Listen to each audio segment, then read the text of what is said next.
Party शुरुआती दौर से ही केंद्रीय स्तर पर एक अलग पिछड़ा वर्ग मंत्रालय के गठन का विषय उठाती आई है। हमारी पार्टी प्रारंभिक दौर से जातीय जनगणना की पक्षधर रही है और हमने इस बात को संसद में भी कहा है। दलित, पिछड़ा वर्ग, ओबीसी और उनका आरक्षण, ये वो शब्द हैं जो इन दिनों उत्तर प्रदेश से लेकर केंद्र तक की राजनीति तक छाए हुए हैं। एक तरफ विपक्षी दल है जो प्रदेश की योगी और केंद्र की मोदी सरकार को आरक्षण विरोधी बताकर लगातार हमलावर हैं। दूसरी तरफ बीजेपी के कुछ सहयोगी दल हैं जो कभी कभी ऐसे बयान दे देते हैं जो कि बीजेपी के गले की फांस बन रहे हैं। दरअसल केंद्रीय राज्य मंत्री और अपना दल एस के अध्यक्ष अनुप्रिया पटेल ने प्रयागराज में जिला स्तरीय कार्यकर्ता सम्मेलन में हिस्सा लेते हुए अलग पिछड़ा वर्ग मंत्रालय का राग अलाप दिया।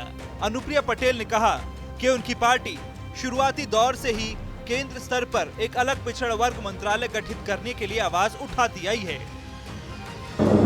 हमारी पार्टी शुरुआती दौर से ही केंद्रीय स्तर पर एक अलग पिछड़ा वर्ग मंत्रालय के गठन का विषय उठाती आई है।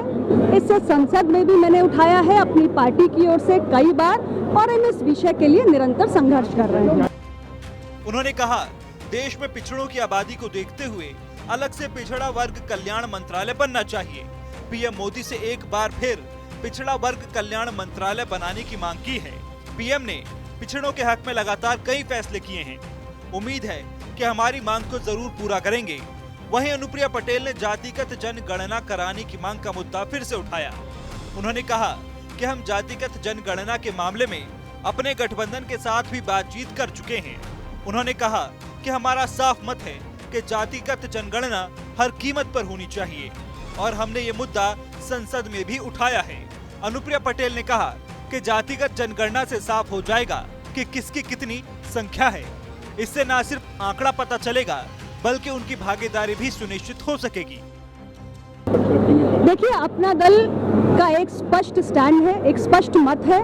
हमारी पार्टी प्रारंभिक दौर से जातीय जनगणना की पक्षधर रही है और हमने इस बात को संसद में भी कहा है और हम निरंतर इस बात को कहेंगे कि देश के अंदर अलग अलग जाति समूहों की गिनती हो ताकि उनके प्रामाणिक आंकड़े स्पष्ट रूप से सामने आए और कौन विकास की दौड़ में पीछे रह गया है, कौन प्रतिनिधित्व की दौड़ में पीछे रह गया है, सरकारी योजनाओं का कहां पहुंचना अधिक आवश्यक है, ये सब कुछ स्पष्ट रूप से निकल के आ जाएगा। 2024 आम चुनाव नतीजों के बाद से अनुप्रिया पटेल को अपना वोट बैंक खिसकता हुआ नजर आ रहा है।